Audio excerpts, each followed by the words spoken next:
বললেন, তোমাদের পূর্বে একজন ব্যক্তিকে ধরে নিয়ে আসা হতো আর তাকে মাটিতে পুঁতে দেওয়া হতো, তারপরে তার মাথায় করাত রেখে 2 টুকরা করে দেওয়া হতো, তারপরেও তাকে তার দিন থেকে বিচ্যুত করা যেত না।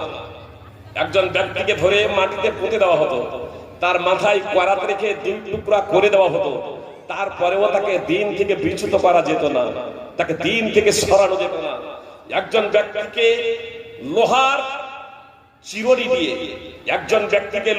চিরুনি দিয়ে তার মাংস এবং হাড়কে ক্ষত বিক্ষত করে দেওয়া হতো, তারপরেও তাকে তার দিন থেকে বিচ্যুত করা যেত না। লোহার চিরুনি দিয়ে তার মাংস এবং হাড়কে ক্ষত বিক্ষত করে দেওয়া হতো, মাথায় করাত রেখে 2 টুকরো করে দেওয়া হতো, তারপরেও এই জুলম নির্যাতন তাদেরকে দিন থেকে ফিরাতে পারত না। আল্লাহর দিন থেকে তারা বিমুখ হতো না, আল্লাহর দিনের প্রতি তারা অটল থাকত। রাসূল সাল্লাল্লাহু আলাইহি সাল্লাম বলছেন, শোনো, সানআ থেকে হাজরে মাউত পর্যন্ত একজন যাত্রী যানবাহনে সফর করবে, যে আজকের এরোপ্লেন আর বিমানের কথা বলছে না, যানবাহনে 800 কিলোমিটারের পথ, প্রায় 800 কিলোমিটার। সানআ থেকে হাজরে মাউত প্রায় 800 কিলোমিটার। এই 800 কিলোমিটার একটা যানবাহন, সেই সময় বলছেন যখন একটা যানবাহন ঘোড়া, গাধা এবং খচ্চর যানবাহন হিসেবে ব্যবহৃত হতো, মুহাম্মদ সাল্লাল্লাহু আলাইহি সাল্লাম বলছেন একজন যাত্রী সানআ থেকে হাজরে মাউত পর্যন্ত সফর করবে, লা ইয়াখাফু ইল্লাল্লাহ, আল্লাহ ছাড়া সে কাউকে ভয় করবে না। মানে পথ ঘাট রাস্তা এতটা নিরাপদ হয়ে যাবে। কিংবা একজন রাখাল তার মেষ পালের জন্য বাঘ ছাড়ার অন্য কোনো কিছুকে পরোয়া করবে না। একজন ব্যক্তি আল্লাহ ছাড়ার কাউকে ভয় করবে না। সুপ্রিয় ভাই এবং বোন, মেষ পালের জন্য শুধু বাঘের ভয় থাকবে, অন্য কিছুরই আর ভয় থাকবে না। ওয়ালাকিন্নাকুম তাস্তাজিলুন, কিন্তু তোমরা তাড়াহুড়া করছো। সহিহ বুখারী হাদিস নম্বর 3612 এবং 6943। সুপ্রিয় ভাতৃবৃন্দ ও ভগিনীগণ, যদি আল্লাহকে ভয় করা হয়, তাহলে অবশ্যই আজকেও আপনি রিস্ক পাবেন।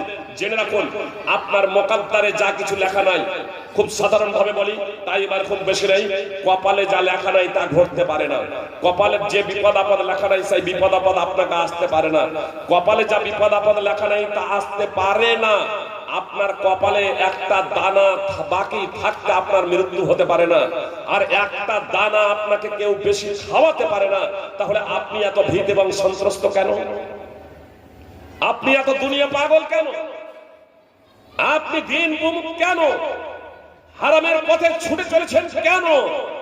কখন আপনার অন্তরে আল্লাহ ভীতি আসবে? সুপ্রিয় ভাতৃবৃন্দ ও ভগিনীগণ, আল্লাহ ভীতি ছাড়া আপনি সুখ এবং শান্তি লাভ করতে পারেন না। রিস্ক তো ততটাই পাবেন যতটা আপনার ভাগ্যে আছে। মৃত্যু তখনই হবে যখন আপনার মৃত্যু লেখা আছে। 1 সেকেন্ড আগেও না, 1 সেকেন্ড পরেও না। আপনি ধৈর্য ধারণ করবেন, আল্লাহ ভীতি আপনার অন্তরে তৈরি করবেন, আপনি শহীদ হয়ে যাবেন। আর আপনি আপনার অন্তরে আল্লাহ ভীতি তৈরি করবেন না, আপনি তাকওয়া অবলম্বন করবেন না, আল্লাহর বিধি নিষেধ মেনে চলবেন না, তো আপনি নিহত হবেন। আপনার মৃত্যু হবে, এটা অনিবার্য। 1 সেকেন্ড আগেও না, 1 সেকেন্ড পরেও না।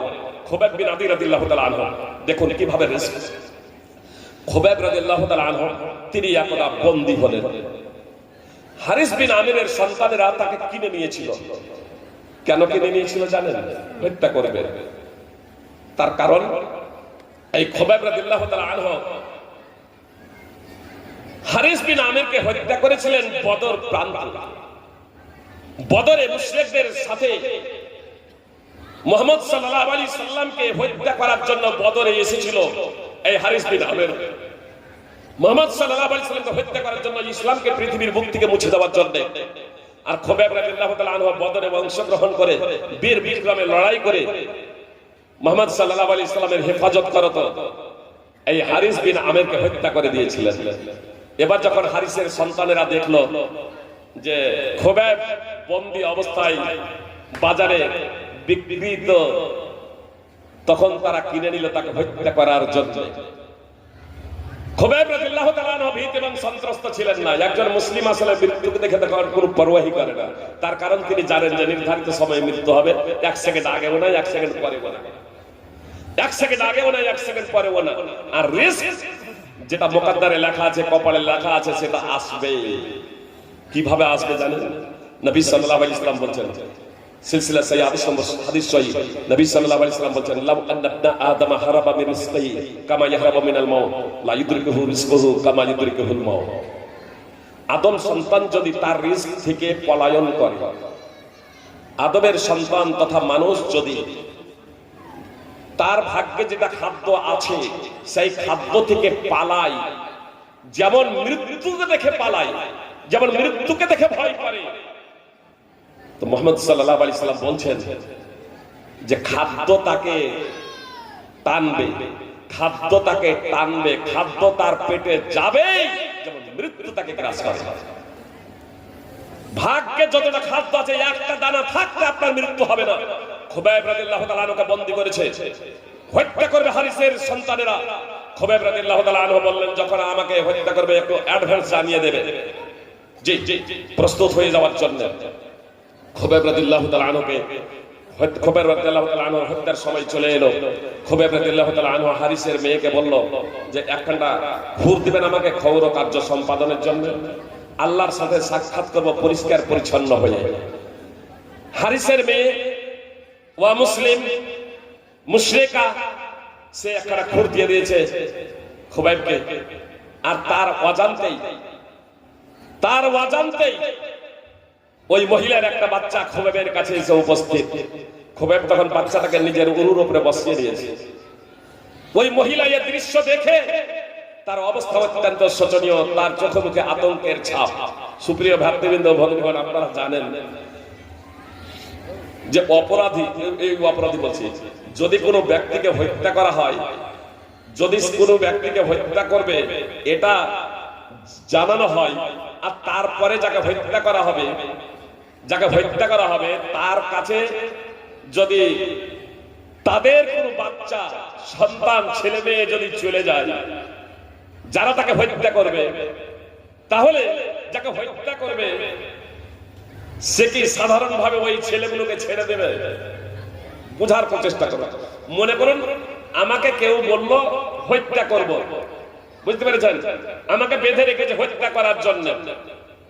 আর যারা হত্যা করবে ওদের যদি একটা বাচ্চা আমার কাছে চলে আসে আর আমার কাছে অস্ত্র থাকে, তাহলে আমি হয় তাকে হত্যা করবো নইলে পণবন্দি করবো, তাই তো? সাধারণভাবে আমাদের সাধারণ বিবেক বলে যে আমি তাকে হত্যা করবো অথবা পণবন্দি করবো, যে আমি তো মারা যাবোই, তো বেটাকে শেষ করেই যাবো, ওদেরও সন্তানকে মারবো, আর না হলে পণবন্দি করবো, যে তোমরা যদি আমাকে যদি ছাড়ো তাহলে এই বাচ্চাকে আমি শেষ করে দেবো, তোমরা যদি আমাকে না ছাড়ো তাহলে এই বাচ্চাকে শেষ করে দেবো, অস্ত্রখানটা তার গলায় ধরে নেবো, পণবন্দি। কিন্তু না, খুবাইব যখন দেখলো বাচ্চার মায়ের চোখে মুখে আতঙ্কের ছাপ, তিনি বললেন তুমি আশ্বস্ত হয়ে যাও, ইনশাআল্লাহ আমি এই বাচ্চাকে হত্যা করবো না। তুমি কি ভেবেছো আমি বাচ্চাকে মেরে দেবো? কখনো না। ইনশাআল্লাহ আমি বাচ্চাকে হত্যা করবো না, বাচ্চাকে মারবো না। খুবাইব জানছেন তিনি মারা যাবেন, তাকে মেরে ফেলা হবে, তারপরেও তিনি তাদেরই সন্তান তাকে পণবন্দি পর্যন্ত করলেন না, মারা তো দূরের কথা, তার মাকে আশ্বস্ত করছেন তুমি আশ্বস্ত হয়ে যাও, তোমার অন্তর থেকে আতঙ্ক দূর করে দাও, আমি বাচ্চাকে ছেড়ে দেবো। বাচ্চার মায়ের চোখে মুখে আতঙ্কের ছাপ হওয়াটা স্বাভাবিক, কারণ তার উরুর উপরে বসে আছে বাচ্চা, আর তার এক হাতে আছে খুর,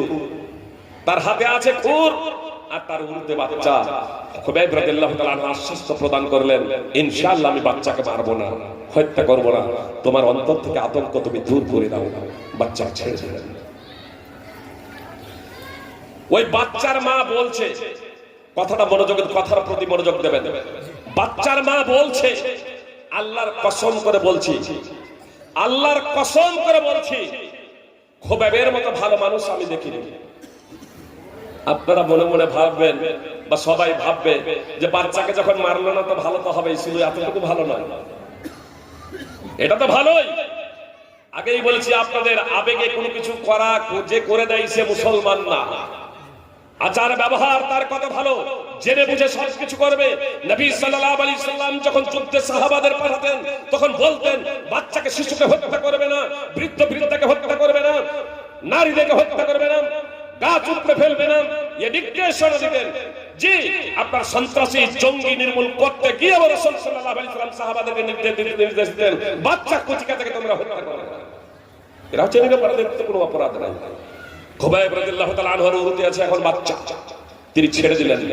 ওই বাচ্চার মা বলছে, আল্লাহর কসম করে বলছি খুবাইবের থেকে ভালো মানুষ দেখিনি। আগে যে বিষয়টা বলছেন সেই বিষয়টা শুনে খুবাইব প্রসঙ্গে ওই বাচ্চার মা বলছে, আল্লাহর কসম করে বলছি খুবাইবের মতো ভালো লোক আমি দেখিনি। জেলে বন্দী আছে, লোহার শিকলে বাঁধা, লোহার শিকলে বাঁধা অবস্থায় বন্দী রয়েছে খুবাইব। আর মক্কার মাটিতে সে সময় কোনো ফলই ছিল না, এমন অবস্থায় তার হাতে দেখছি, যে লোহার শিকলে বন্দী থাকা অবস্থায় তার হাতে দেখছি খেজুরের থোকা।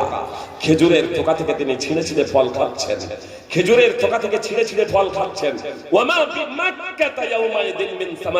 অথচ সে সময় মক্কার মাটিতে কোনো ফলই ছিল না, লোহার শিকলে বন্দী খুবাইবের হাতে খেজুরের থোকা এলো কোথা থেকে?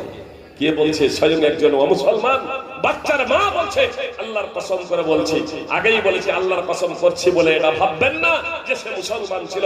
সুপ্রিয় ভক্তবৃন্দ ভগিনীগণ, আসলে অমুসলিমরা আবু জাহেল আবু লাহাবের আল্লাহ আল্লাহ বলতো আর আল্লাহরই কসম খেত। সুপ্রিয় ভক্তবৃন্দ ভগিনীগণ, তো সেই মহিলা বলছে, ওয়া মা কানা ইল্লা রিজকুন রাযাকাহুল্লাহ, খুবাইবের কাছে এটা আল্লাহ তাআলার পক্ষ থেকে রিজক। খুবাইবের কাছে আল্লাহ তাআলার পক্ষ থেকে রিজক, এটা কোনো জাল ঘটনা নয়। সহিহ বুখারী উঠান হাদিস নম্বর 3045 এবং 4086, মুসনাদ আহমদ হাদিস নম্বর 8096। সুপ্রিয় ভাতৃবৃন্দ ভগিনীরা, আল্লাহ কি বললেন? আল্লাহ কি বললেন? ওয়া ইয়ারযুকুহু মিন হাইসু লা ইয়াহতাসিব। আল্লাহ এমন উৎস থেকে, ওয়া মান ইয়াত্তাকিল্লাহ ইয়াজআল লাহু মাখরাজা, যে আল্লাহকে ভয় করে আল্লাহ তার জন্য উত্তরণের পথ বের করে দেন। ওয়া ইয়ারযুকুহু মিন হাইসু লা ইয়াহতাসিব, এবং এমন উৎস থেকে রিজক দান করেন যা সে কল্পনাও করে না, যা তার ভাবনাতেও থাকে না। সুপ্রিয় ভাতৃবৃন্দ ভগিনীগণ, তো আল্লাহকে যদি ভয় করা হয়, আল্লাহর যদি তাকওয়া অবলম্বন করা হয়, ধৈর্য ধারণ করা হয়, তাহলে রিজক আসবে। মৃত্যুকে দেখে পরোয়া করেন না, তাকে হত্যা করবে, শহীদ হয়ে যাবেন। তিনি হারিসের সন্তানদের বললেন, আমাকে 2 রাকাত নামাজ পড়ার সুযোগ দেবেন, আমাকে 2 রাকাত নামাজ পড়ার সুযোগ দেবেন। তাকে নামাজ পড়তে দেওয়া হলো। জি, নামাজ পড়তে দেওয়া হলো। তিনি সংক্ষিপ্ত ভাবে নামাজ পড়ে এলেন তাদের কাছে, নামাজ পড়ে আবার তাদের কাছে উপস্থিত সংক্ষিপ্ত ভাবে নামাজ আদায় করলেন। তিনি বলছেন, আমার অন্তরে যদি এই আশঙ্কা না হতো যে তোমরা বলবে যে খুবাইব মৃত্যুকে দেখে ভয় পেয়েছে, এই জন্য লম্বা নামাজ শুরু করেছে, নামাজকে দীর্ঘায়িত করছে, মৃত্যুকে দেখে ভয় পেয়ে গেছে, এই জন্য যদি আমার অন্তরে এই কথা বলা না দিত যে তোমরা এই কথাটা বলবে, তবে নামাজকে আমি দীর্ঘায়িত করে আদায় করতাম। সহিহ বুখারী হাদিস। সুপ্রিয় ভক্তবৃন্দ ভগিনীগণ, আর আজকে আমি আর আপনি নামাজের কিছু মূল্য বুঝি না, মূল্য বুঝি না। সুপ্রিয় ভাই বোন, আপনাদের একটা কথা স্পষ্ট করে দেই,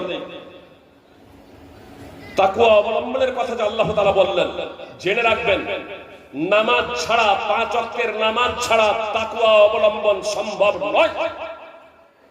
আপনার অন্তরে আল্লাহ ভীতি তৈরি হতে পারে না, পারে না আল্লাহ ভীতি তৈরি হতে আপনার অন্তরে, যতক্ষণ পর্যন্ত আপনি 5 ওয়াক্তের নামাজি না হবেন। সুপ্রিয় ভক্তবৃন্দ ভগিনীগণ, আপনার নামাজি হওয়া অন্যতম শর্ত, নামাজি হওয়া অন্যতম শর্ত।